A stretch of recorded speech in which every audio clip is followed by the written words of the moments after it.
You have your kit together, your socket, your notch is carved. You're going to start bowing.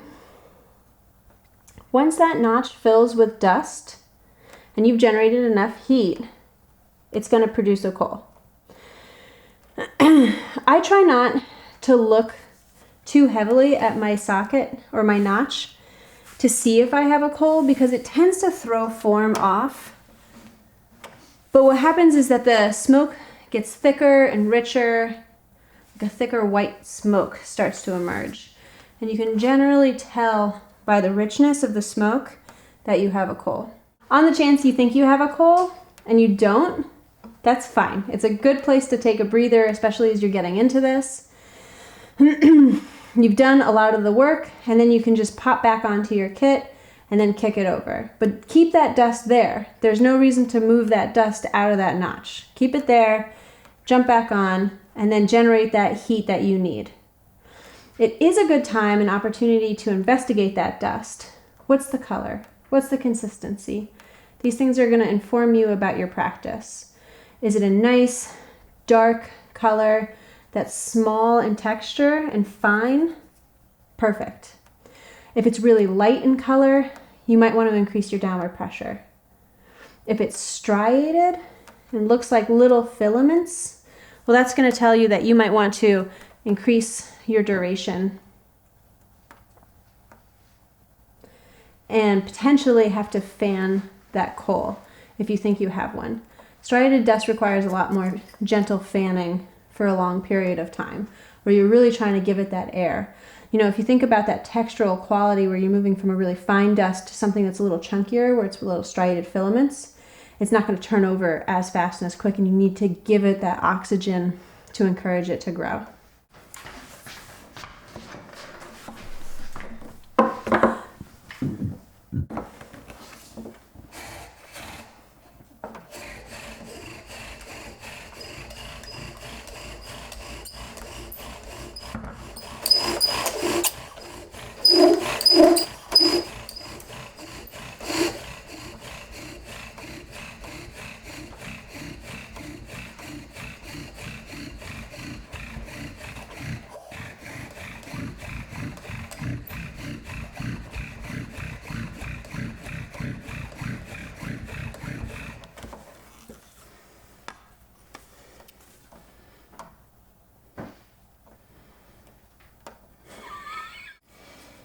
So I'm using this socket. I've gotten a couple of coals out of it already, and I think I have the ability to get one more coal out before I lose any of that. I lose the mass at the bottom of the board. But I'm noticing I'm putting in a lot more effort. You can hear me breathe a little bit more. And what we're seeing with this spindle is that it's starting to take on this U shape. And with the depth of the socket, I'm starting to encounter a whole lot more sidewall friction. So, you know, sometimes you can grunt this out. And other times, if it becomes so much of an exertion, then you end up just recarving this into a short taper, starting a new socket, carving a new notch, which may seem like more work in the beginning than by the end when you're practiced and you can just bump them out. I also noticed that my string was starting to get loose. Not to the point that my spindle wasn't spinning, but to the point enough that I sort of dropped my hand forward and I pressed down on the string a little bit, just so that I could give myself a little bit more time to see where things were going. So because that center was hardly rotating and moving, we want to redistribute all that energy back to the outer circumference of the spindle. And so by carving this flat, we accomplish that.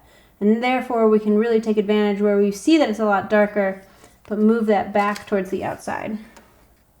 Oftentimes it's these really small adjustments that can make such a big difference and allow the kit to work better, and is really where the know-how in bow drill comes into play.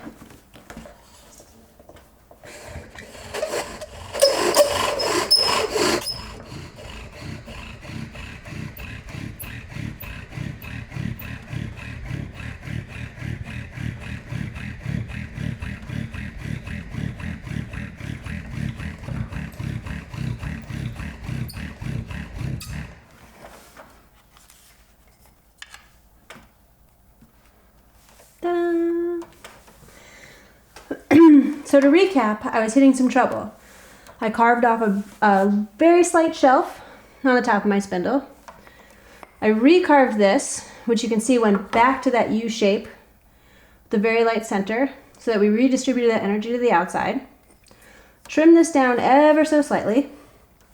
So you can see that I made a few small adjustments.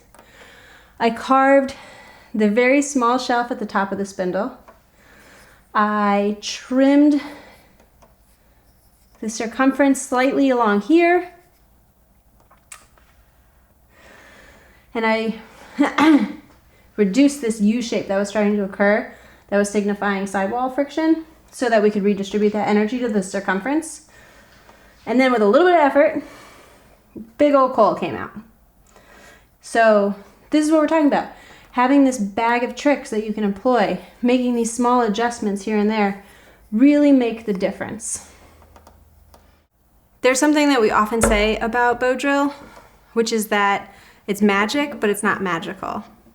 This is a very doable process by anybody, and it will tell you so much more about carving, the woods in your area, fire as a principle and a practice, and is worth your time. It's a little tricky at first. It can become easy, and you can challenge yourself in so many different ways as you start to get comfortable.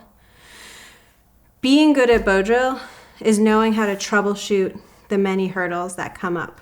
So we think most valuable is being able to share that experience with you. Find wood that's going to be workable, that's going to be easy, low density. Carve a kit, get practicing, share this with other people. If you're looking to challenge yourself, try and teach somebody who's 10 years old and younger. Try and work with new woods. Try and carve a kit from outside. There's so many ways that you can take this and then take it further and further.